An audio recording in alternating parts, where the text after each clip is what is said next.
Everything is internet first, including the governance layer. Politics happens Twitter first. Social media is now, in a sense, like the agora of the world. Over the last 10 years, it became obvious that all politics became social media. I think over the next 10 years, all politics becomes crypto tribalism. So just like the mainstream media was turned into just one poster on social media, dollar holders will be turned into just one crypto tribe. You're already starting to see people come to power and hold power in part on the basis of their crypto policies. Bukele of El Salvador is one of the first. If I say in 10 years, the US government will be out of money if it doesn't hold Bitcoin. And what that means is when you ask about governance, that means like Bitcoin and what crypto represent are a government of governments. They're like above governments in the sense of they constrain profligate states because the money can't be printed. What role do you think crypto will play in the governance layer of AI? Like, the theoretical like kill switch or even decentralized regulation? Well, I think crypto is going to play a role in the governance layer of the world. I mean, in a sense, you remember the Facebook movie in 2010? Yeah, of course. Yeah. Right, the social network? Okay.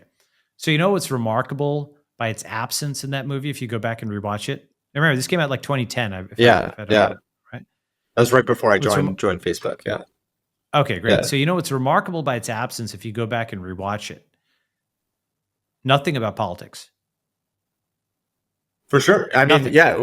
When I joined Facebook, it was like a totally different narrative, right? It was like a fun startup, empowering individuals to give a voice. The Arab Spring, empowering democracy. There was nothing. Only until the media blamed Facebook for electing Trump did the narrative change.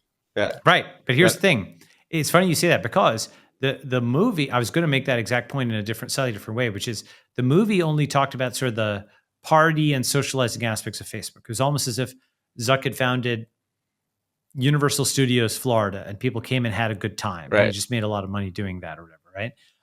It was like almost like a theme park, a digital theme park is how it was presented, right? But the thing is, as you mentioned in 2010, the Arab Spring had already happened. And that was actually, for the people in the Middle East, a very political thing. But, we observed it as giving people a voice and so on. Yeah.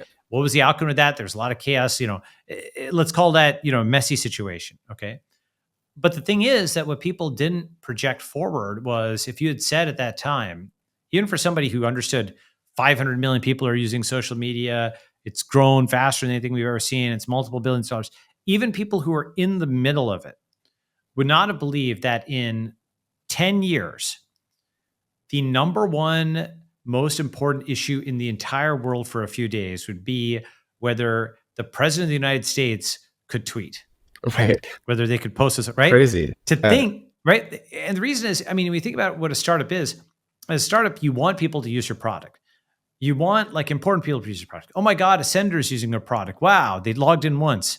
Oh my God, they posted a tweet. Yeah, you never think, how do I prevent that?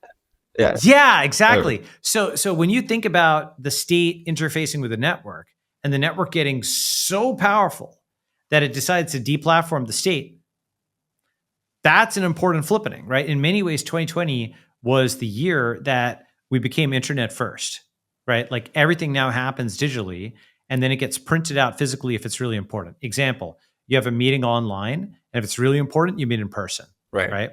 Or you go through 20 things in a store, and then if it's really important, you print it out by clicking enter, and that shopping cart comes to your door, right?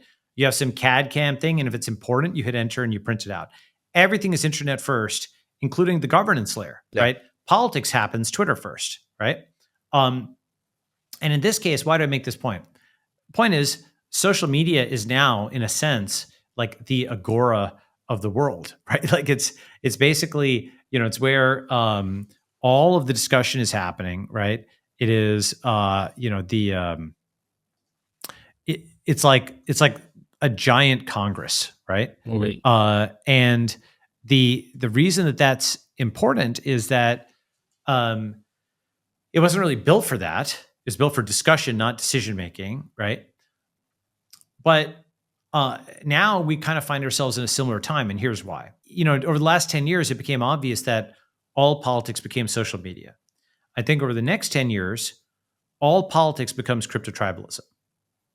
Okay. So just like the mainstream media was turned into just one poster on social media, dollar holders will be turned into just one crypto tribe.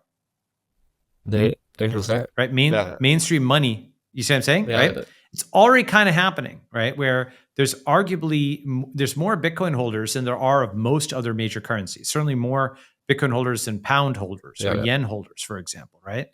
And probably even more than euro holders or comparable, right? That's huge, actually, if you think about it. That's a massive new thing, right? And they're probably more passionate about it than most euro holders, right? And they're growing, right? So Ethereum's not that far behind. It's like 100 million, 150, 200, depending on how you count it, right? And so the point is that you're already starting to see political people come to power and hold power in part on the basis of their crypto policies. Bukele of El Salvador is one of the first. And now, of course, you're seeing this become a huge issue with Republican, Democrat, and so on. Here's my point. If in 2010, even after the Arab Spring, it was implausible sounding to say in 10 years, the president won't be the president unless they can post on social media. In 2021, even after a sovereign held Bitcoin, in 2023, even after BlackRock holds Bitcoin, it still will sound implausible to you, perhaps, if I say in 10 years, the US government will be out of money if it doesn't hold Bitcoin. Yeah. Okay.